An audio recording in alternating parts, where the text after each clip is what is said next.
Por desgracia, las revoluciones en la historia suelen estar marcadas por la violencia, pero no todas.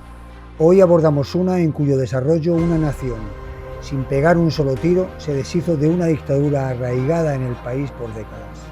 La cápsula de hoy la titulamos Revolución de los Claveles, un pacifismo espontáneo.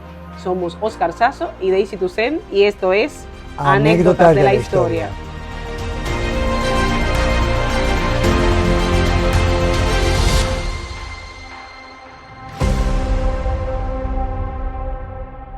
Hay pocos símbolos tan románticos y tan explícitos como el de un clavel dentro de la boca de un fusil, tanto como para llegar a convertirse en el emblema de la llamada Revolución de los Claveles, que se desarrolló pacíficamente a diferencia del resto de las revoluciones contemporáneas.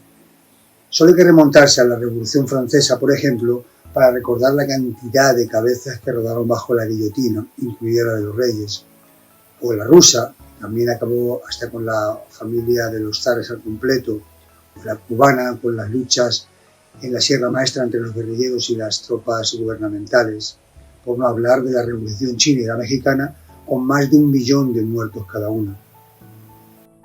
Para ubicarnos, nos situaremos en Portugal, país del suroeste de Europa que comparte con España la península ibérica, y nos remontamos al inicio de la dictadura de António Oliveira de Salazar, allá por el año 1932 del pasado siglo XX, en el momento que es llamado por el gobierno para dirigir la cartera de finanzas, que por cierto supo gestionar y equilibrar.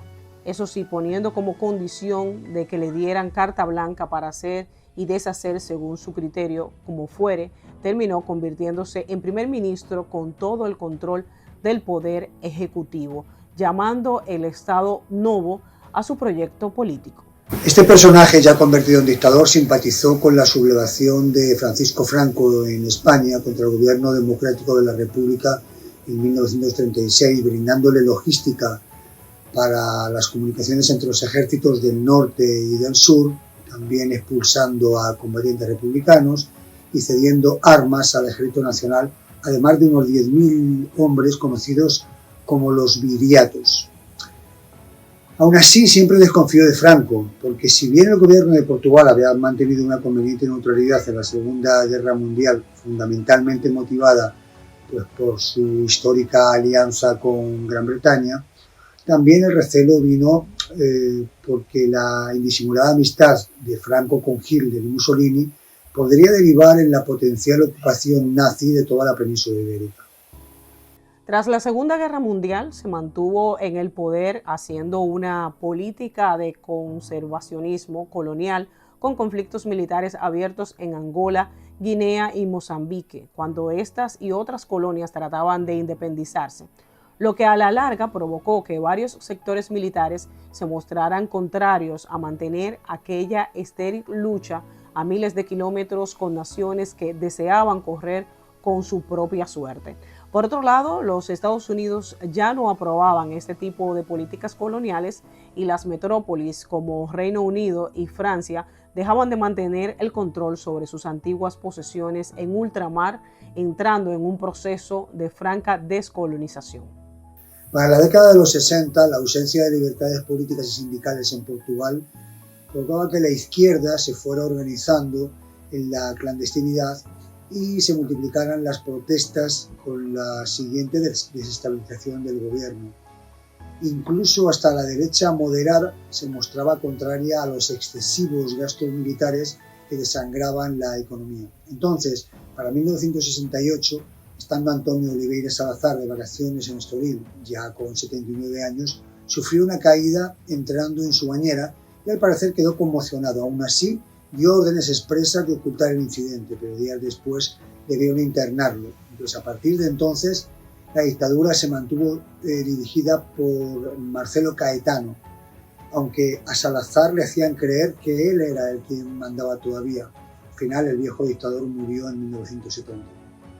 Llegamos así a abril de 1974, en el que la nación lusitana estaba marcada por el atraso y la pobreza.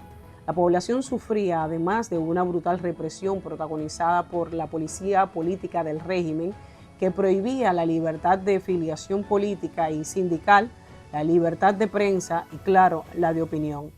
El Estado apoyaba su ideología en las llamadas 3 Fs, Fado, Fútbol y Fátima, es decir, 3 pilares que fundamentaran la vida y las pasiones de los portugueses, folclor, deporte de masas y religión respectivamente.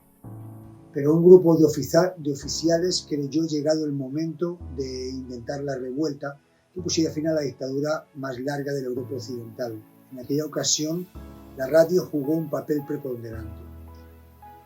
También fue el detonante para el inicio de la revolución. Sería que por la emisora católica Radio Renascença, el locutor Manuel Tomás pusiera la transgresora y superprohibida canción Grándola Vilamorena, un emblemático tema del cantautor José Alfonso dos Santos, Seca le llamaban, refiriéndose a una pequeña localidad en el Alentejo, gente combativa contra la dictadura, y entonces esta canción sonó a las 12:25 de la madrugada aquel 25 de abril. Desde ese momento los militares implicados organizaron sus tropas y de madrugada tomaron las calles. Si bien la consigna era que la población se mantuviera en sus casas por cuestiones de seguridad, todo el mundo enardecido salió a las calles.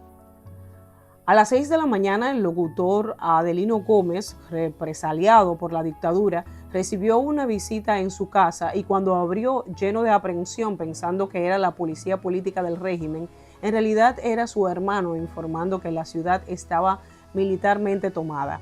Gómez salió a la calle y en medio de la confusión comenzó a preguntar a los oficiales si estaban a favor o en contra del régimen. Así fue como se topó por casualidad con el capitán Fernando José Salgueiro Maya, antiguo compañero del instituto y en ese momento líder de la revuelta, quien enseguida los reclutó para narrar los acontecimientos en vivo. Así se incorpora a un camión con los capitanes y con el único micrófono disponible fue informando cómo las tropas gubernamentales se iban incorporando a los rebeldes sin hacer un solo disparo, hasta que deciden personarse en el cuartel donde se refugiaba el dictador Marcelo Caetano en la Plaza del Carmo. Allí los francotiradores del régimen, después de negociar, también se terminan uniendo a la revolución. La gente, sobre todo la juventud, abarrotaba la plaza y entonces comienza a corear "es la hora, es la hora, es la hora". El capitán Salgueiro Mata, frente al edificio donde se refugiaba el dictador, le da un ultimátum con unos altoparlantes. A eso de las 6 de la tarde llega el general Espínola para tomar el mando rebelde y convertirse en presidente interino. Finalmente, Caetano abandona su cuartel general a bordo de un tanque y seguidamente sale del país. A continuación, se abrieron las cárceles para sacar a los presos políticos, prisiones que poco después ocuparían los esbirros de la dictadura en espera de juicio. El origen de la denominada Revolución de los Claveles fue fortuita. Se debe a que un joven soldado pidió un cigarrillo a Celeste Caeiro, una joven que llevaba flores, y esta, como no tenía tabaco, le regaló un clavel. El soldado se lo aceptó y lo metió en la boca de su fusil. Bueno, pues la imagen debió impactar a los presentes y los soldados comenzaron a imitarlo. Dado que era primavera y que Lisboa estaba llena de las mencionadas flores, se contagió el simbólico gesto y en unas horas todos los soldados lucían en sus armas claveles que les iba entregando la población.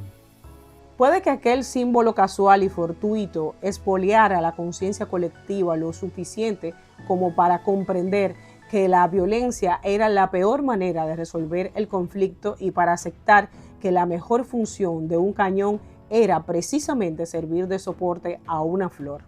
De hecho, esos fusiles no dispararon un solo tiro. Los únicos disparos de ese día fueron los producidos por la policía secreta del régimen cuando por un momento abrió fuego contra los manifestantes.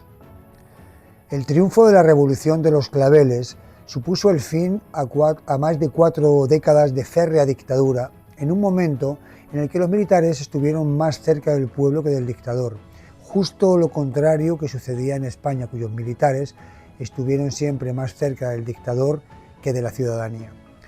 El caso es que el régimen autoritario de Franco solo concluyó cuando el propio tirano murió en su cama año y medio después.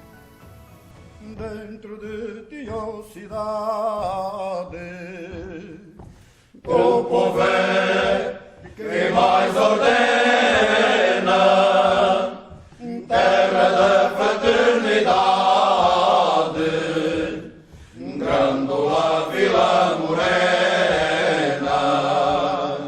A partir del éxito de esa revolución de los claveles, se inició el proceso democrático en Portugal, así como en las independencias en sus colonias, poniendo fin a 500 años de colonialismo, ganándose el reconocimiento de que este proceso culminó en menos de 24 horas, considerándose la revolución más pacífica del mundo, la canción más emotiva y el símbolo más entrañable, conformando entre los tres elementos el tejido de esta emblemática anécdota de la historia.